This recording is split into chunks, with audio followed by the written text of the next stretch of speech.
Hello friends, मैं Mahendra Puri LK solar tech Kota Rajasthan से।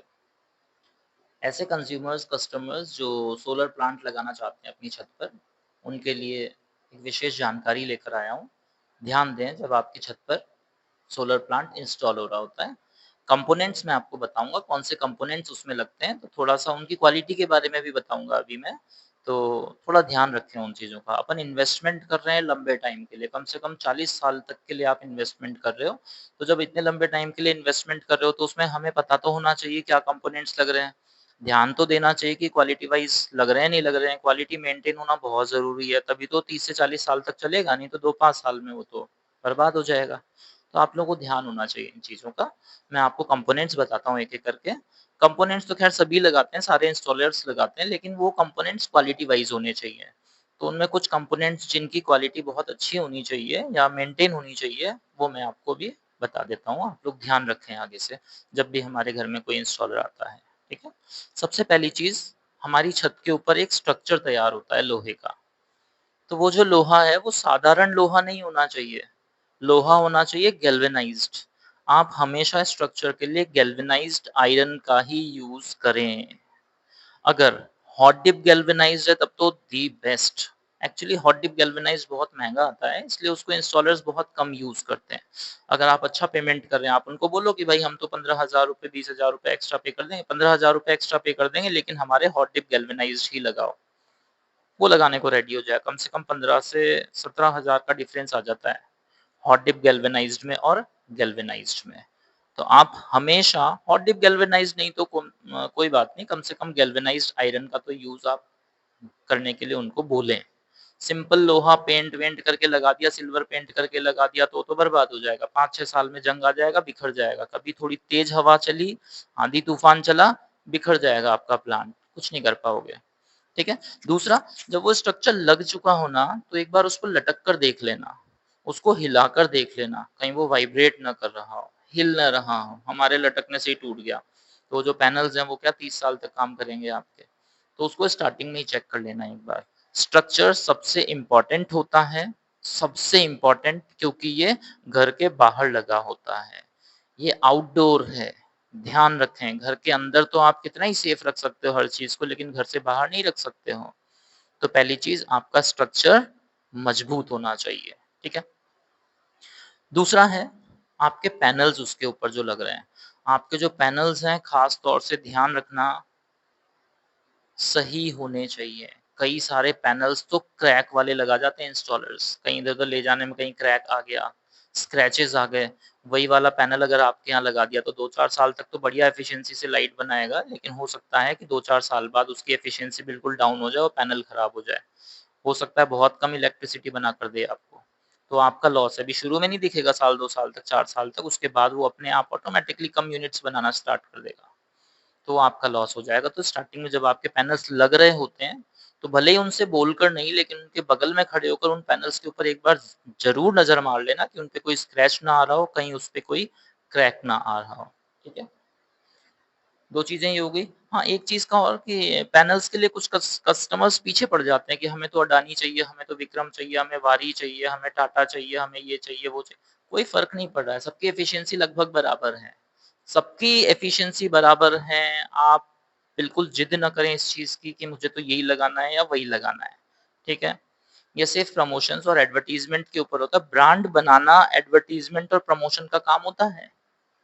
कई बार गाँव में बनी हुई चीज़ भी शहर में बनी हुई ब्रांडेड चीज़ों से ज़्यादा टिकाऊ होती हैं। बस डिफ़रेंस ये होता है कि गाँव में बनी हुई चीज़ का उन्होंने प्रमोशन एडवर्टाइज़मेंट नहीं करवाया होता। सब एक जैसे ही बनती है, इनका बनने का तरीका सबका सेम है, बस ब्रांड अलग-अलग है। प्रमोशन एडवर्टाइज़मेंट का फ़र्क है, बाकी कोई फ़र्क नहीं है। फिर कुछ बोलते हैं कि हमें तो 620 का ही लगाना है पैनल, हमें तो 540, 585 का ही लगाना है पैनल, क्यों? क्या फ़र्क पड़ रहा है उससे? आप 550 का लगाओ चाहे 620 का लगाओ, 3 किलोवाट का लगाया आपको तो 3 किलोवाट पूरा करना है, 5 किलोवाट का लगाया आपको तो 5 किलोवाट पूरा करना है, चाहे 550 का लगाएँ चाहे 620 का लगाएँ। अगर वो कम का आप कह रहे हो 620 का लगाना चाहिए, अब वो कह रहा है नहीं मैं तो 585 का या 550 का लगाऊँगा, तो उसी का लॉस है भाई, इंस्टॉलर का ही लॉस है। उसको स्ट्रक्चर के लिए लोहा ज़्यादा लगाना पड़ रहा है क्योंकि उधर पैनल्स ज़्यादा बढ़ रहे हैं। पैनल ज़्यादा बढ़ेंगे तो लोहा ज़्यादा बढ़ेगा, लोहा ज़्यादा बढ़ेगा तो आपका नुकसान थोड़ी है, वो तो इंस्टॉलर का नुकसान है। तो आप इस चीज़ की चिंता बिल्कुल भी नहीं करें। बराबर से वो आपको 3 किलोवाट का है तो 3 किलोवाट के 4.5 से 5 यूनिट बनाकर देगा। चाहे वो अडानी हो, विक्रम हो, वारी हो, टाटा हो, कुछ भी हो। कोई फ़र्क नहीं पड़ रहा उस चीज़ से। ठीक है? तो ये कुछ चीज़ें हैं जो कस्टमर्स पता नहीं क्यों ज़िद करने लग जाते हैं। फिर वो इंस्टॉलर थोड़ा-सा परेशान हो जाता है, चिढ़ जाता है, फिर वो कुछ न कुछ कमी छोड़ जाता है। तो ठीक है, इंस्टॉलर है, उसके पैनल्स वगैरह सब एक जैसे ही आते हैं, आप उस चीज़ के लिए ज़िद ना करें, उस चीज़ के पीछे ना पड़ें, ठीक? बस अपना स्ट्रक्चर का ध्यान रखें, मजबूत होना चाहिए, ठीक है? फिर उसके बाद जब आप नीचे जाते हो, तो आपको मिलता है एसीडीबी बॉक्स, डीसीडीबी बॉक्स। एक होता है डीसीडीबी बॉक्स, एक होता है एसीडीबी बॉक्स और उन दोनों के बीच में लगा होता है इन्वर्टर, सोलर इन्वर्टर। ध्यान रखें, सोलर इन्वर्टर के बारे में भी बहुत सारी मिथ्याएँ हैं, बहुत सारे डाउट्स हैं, बहुत सारे कन्फ्यूजन्स पैदा कर रखे हैं। सारे इन्वर्टर्स एक जैसा ही काम करते हैं। सिर्फ डीसी को एसी में कन्वर्ट करने का ही इनका काम होता है, ज़्यादा कोई इनका बहुत बड़ा काम नहीं होता है। सारे इन्वर्टर्स 8 से 10 साल की वारंटी के आते हैं। आप पॉलीकैब ले लो, चाहे हैवेल्स का ले लो, चाहे कोई सा भी ले डालो। आजकल पिक्सेल्स के भी बहुत चल रहे हैं और सही दे रहे हैं, सब सर्विस सही देते हैं। भई 8 से 10 साल की वारंटी दी है, तो चलेंगे इसे 8 से 10 साल, उससे पहले गड़बड़ कर रहे हैं तो चेंज करेंगे, कंपनी वालों की है कमी हो तो। तो उस चीज़ में ज़िद कर बैठना इंस्टॉलर से कि नहीं हमें तो वही चाहिए वही, भाई इंस्टॉलर भी तो देखेगा ना कि उसने जो आपको रेट बताई थी, आपने उसमें 15,000 कम करवा ली है। तो अब हो सकता है वो जो बहुत महँगा इन्वर्टर लगता है वो उसको ना लगाकर यार उसको भी तो कॉस्ट कटिंग कहीं से करनी पड़ेगी, वो तो बेचारा कमाएगा ना। तो कहीं न कहीं तो कॉस्ट कटिंग करेगा ना, तो हो सकता है जो बहुत महँगा था, उसकी जगह वो थोड़ा सस्ता लगा दे। ज़िम्मेदारी तो उसी के इंस्टॉलर की, खराब हो जाएगा तो आप तो उसी को पकड़ोगे, तो वो ऐसा भी नहीं लगाएगा कि आपको बर्बाद ही कर डाले। कोई फ़र्क नहीं पड़ रहा है। जो महँगा है ना, वो सिर्फ़ एडवर्टाइज़मेंट और प्रमोशन की वज़ह से महँगा है क्योंकि उसने पैसा खर्च किया उसके प्रमोशन पर। वो सिर्फ़ इसीलिए महँगा है। काम तो 10,000 वाला भी उतना ही कर रहा है जितना 20,000 वाला कर रहा है।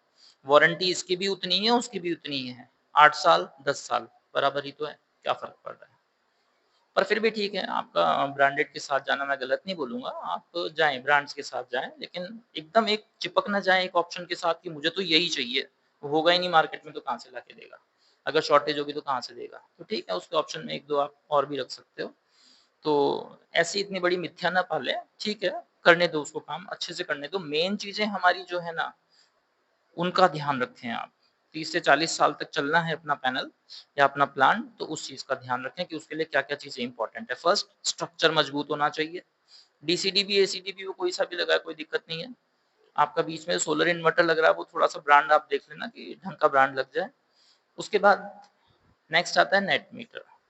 जहाँ पर आपके ट्रांसफार्मर से लाइट आ रही है, नीचे एक मीटर लगा होता है, उसके साथ में 1 मीटर ये सोलर इंस्टॉलर्स लगा कर देते हैं। उस मीटर से पता चलता है आपको कि आपके प्लांट ने कितनी इलेक्ट्रिसिटी प्रोड्यूस की है, उसमें आप चेक कर सकते हो।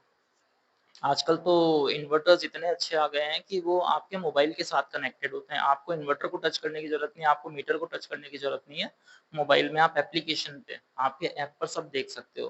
कितनी लाइट बना रहा है वो, सुबह 8 बजे तक कितनी बनाई थी, 10 बजे तक कितनी बनाई थी, शाम के 4 बजे तक कितनी बनाई, कल कितनी बनाई थी, 1 महीने में कितनी बनाई। ये पूरा डेटा उसके अंदर साफ दिखाई देता है। आजकल के सारे इन्वर्टर्स, ऐसा नहीं किसी ब्रांड के साथ ही है, सारे ब्रांड्स या सारे इन्वर्टर्स एप्लीकेशन अपनी साथ में देते हैं, ठीक है?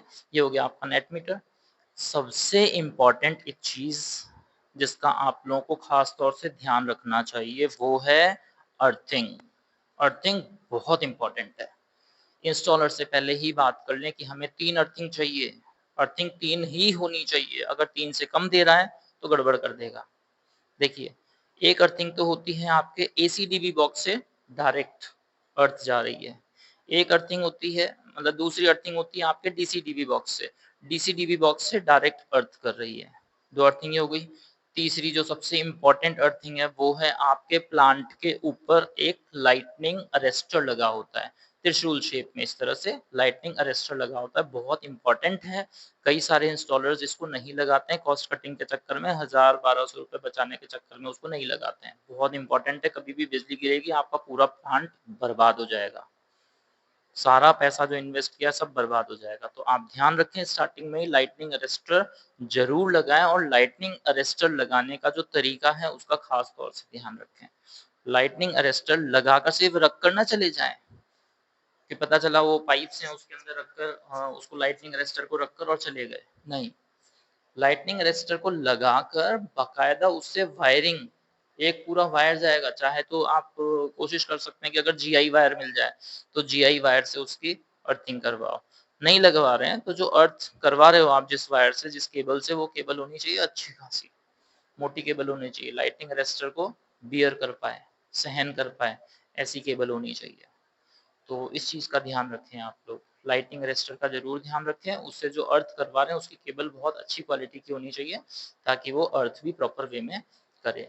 फिर जहाँ पर उन्होंने अर्थ के लिए जगह दी है, उन तीनों के बीच में जो अर्थ के जो पोल्स दिए हैं, तीनों पोल्स के बीच में 1-1 मीटर की स्पेस होना ज़रूरी है। अगर आपके घर का या प्लॉट का साइज़ कम है, 1-1 मीटर का प्रॉपर्ली नहीं दे पा रहे हैं, तो भी एसीडीबी और डीसीडीबी से जो अर्थ जा रहा है, उसके बीच में कम है स्पेस तो चल जाएगा, 1 फीट है, 2 फीट है, चल जाएगा। लेकिन लाइटनिंग अरेस्टर को इन दोनों से कम 1 मीटर दूर रखना ही पड़ेगा।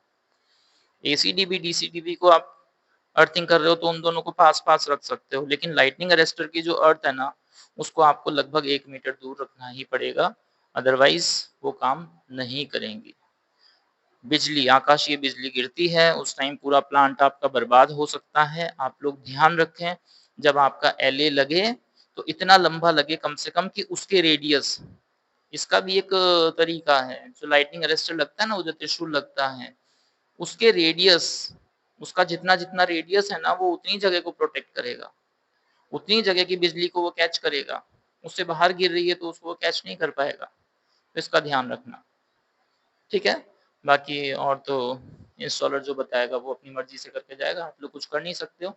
लेकिन फिर भी इतना सा तो आप ध्यान रखें, आपका स्ट्रक्चर मज़बूत होना चाहिए, आपकी अर्थिंग 3 होनी चाहिए, तीनों के बीच में स्पेस होनी चाहिए, लाइटनिंग अरेस्टर ज़रूर होना चाहिए, आपके पैनल्स लग रहे हैं, उन पे स्क्रैच या क्रैक्स नहीं होने चाहिए।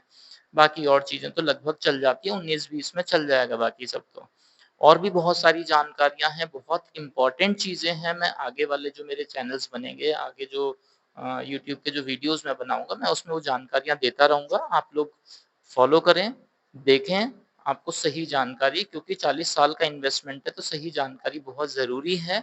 वो जानकारियाँ आप लेकर ही आगे बढ़ें और अपने इंस्टॉलर से बात करें। फिर भी कोई डाउट रह जाए, तो आप मेरे नंबर पर कॉल करके भी मुझसे इन्फॉर्मेशन ले सकते हैं, अगर और भी कोई जानकारी चाहिए तो। मेरा नंबर है 9829842689, Kota, Rajasthan. L K solar tech, Mahendrapuri. ठीक है? Thank you.